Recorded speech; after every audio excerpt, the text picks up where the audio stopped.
সাংবাদিক বন্ধুসকল, তাৰমানে আমাৰ বৰপেটা জিলাৰ হাছৰা গাঁৱত যোৱা 24 তাৰিখ মানে এইটো মাহৰ ৰানিং 24 তাৰিখে এটা দোকানৰ বাকী লৈ এটা মানে ঘটনা বিবাদ 5/6/2022 তাৰিখে আমাৰ হাছৰা চকৰ এজন দোকানী ৰিদুল আলী বুলি নাম ল'ৰাজনৰ তেওঁৰ দোকানৰ পৰা জোৰান আলী নামৰ মানুহজনে কয়াকুছিৰ জোৰান আলী নামৰ মানুহজনে মাছৰ খাদ্য মানে আধাৰ বাকী লয় 18,700 টকা।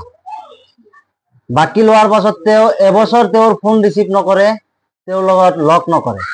পাছত ৰিদুল আলী আৰু গাঁৱৰ দুটা এটা মানুহ লৈ আৰু মই হাছৰা বজাৰ কমিটিৰ সেক্ৰেটাৰী মোকো লগত লৈ গ'ল। যোৱাৰ পাছত আমি তেওঁলোকৰ ঘৰত গ'লো, তেওঁৰ ঘৰত গ'লো, জোৰান আলীৰ ঘৰত গ'লো। যোৱাৰ পাছত তেওঁ ক'লে যে মোৰ তাতে কেছ পইচা নাই, আপোনালোকক এখন চেক দি দিয়ক। তেওঁ আমাক এখন চেক দিলে। চেক দিয়াৰ পাছত সময় দিলে, চেকত সময় দিলে 29/4/2024। সেই হিচাপত আমি চেকখন লগাই দিলো। লগোৱাৰ পাছত মেনেজাৰে ক'লে যে নাই, এইটো একাউণ্টত কোনো ধৰণৰ টকা পইচা নাই। আমি গুচি আহিলো চেকখন লৈ। অহাৰ পাছত নাই আৰু 2 বছৰ নাই নথকাত আজিৰ পৰা 4 দিন মান আগত এইটো মাহৰ ৰানিং মাহৰ 24 তাৰিখে তেওঁক হাছৰা চকত সেইজন দোকানী ৰিদুল আলীয়ে লগ পোৱাৰ পাছত তেওঁক ধৰিলে যে মোৰ পইচাখিনি দি যাওক। তেওঁ ক'লে যে মোৰ তাতেতো বৰ্তমান পইচা নাই, মই গুৱাহাটীত কাম কৰিব গৈ আছো, মই 1 মাহ পিছত পইচা দিম। এনেতে তেওঁৰ দোকানীবিলাকক কাষ চাপিলে, গাঁৱৰ মানুহ কিছুমানক কাষ চাপিলে, মুৰব্বীও কাষ চাপিলে।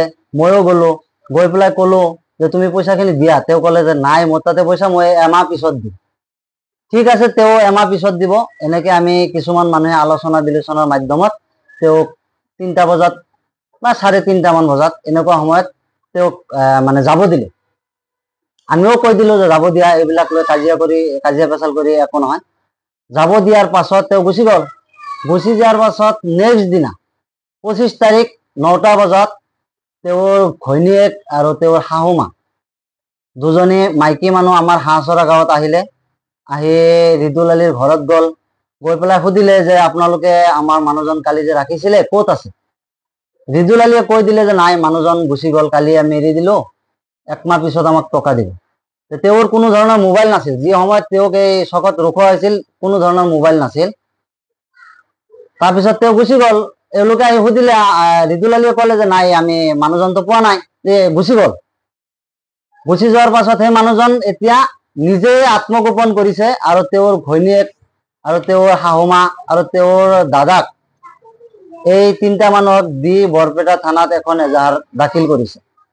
সেই এজাহাৰৰ সূত্ৰে আজি 12টা মান বজাত বৰপেটা থানাৰ ছেকেণ্ড অ.চি. ছাৰ তেওঁ আহিলে, আহি ইনভেষ্টিগেশ্যন কৰিলে।